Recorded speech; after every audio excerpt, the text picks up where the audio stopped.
अजित जाट का ठाठ और 16 दूनी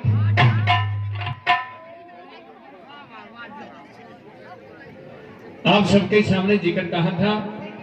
महिष्मती नगरी की महारानी ज्वाला जो महाराज नील ध्वज की भारिया थी, अशोक के बारे में पुत्र को कहती। पूर्व वक्ता ने आपको बता दिया कि पुत्र ये युधिष्ठिर क्या बना है जो दिग्विजय के लिए घोड़ा छोड़ दिया कि माता जन का नाम से छठे से जादू ताप पकड़ू तो माता इयो। और उस अनुशालिव देश के राजा शालिव को और महाभारत कुरुक्षेत्र के अंदर 1,66,20,000 वीरों को खपाने वाले वही हैं जिनके सामने तुम मेरे को भेज रही है।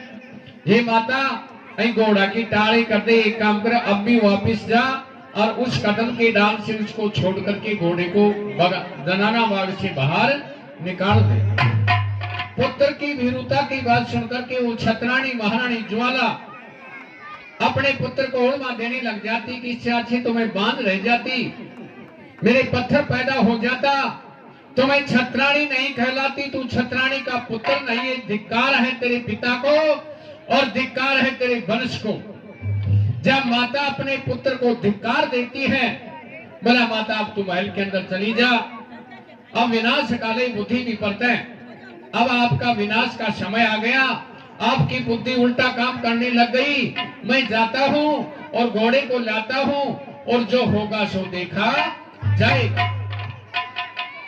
उसी समय महाराज नील ध्वज का पुत्र जिसका नाम प्रवीण था, वह प्रवीण युद्ध नीति, धर्म नीति, राजनीति, कला और कौशल के अंदर प्रवीण था, इसलिए उसका नाम प्रवीण था। जाता है कदमदार से घोड़े को खोल करके महाकारागार में जाकर के बंद कर देता है और वहां से लेटर लिखता है और सिग्नेचर करता है महाराज नील ध्वज के कि हे अर्जुन, हे हस्तिनापुर के योद्धा, मैंने तेरे घोड़े को कैद कर लिया है, अब आपको जो भी करना हो सो कर लीजिए।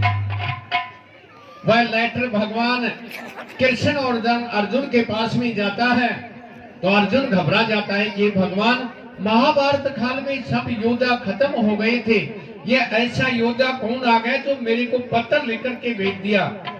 वो भगवान कृष्ण का परम भक्त था।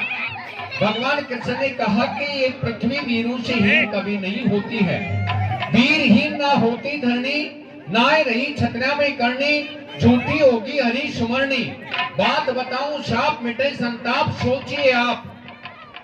कृष्ण भगवान कह रहे हैं कि कभी भी वीरहीन धरणी नहीं होती है।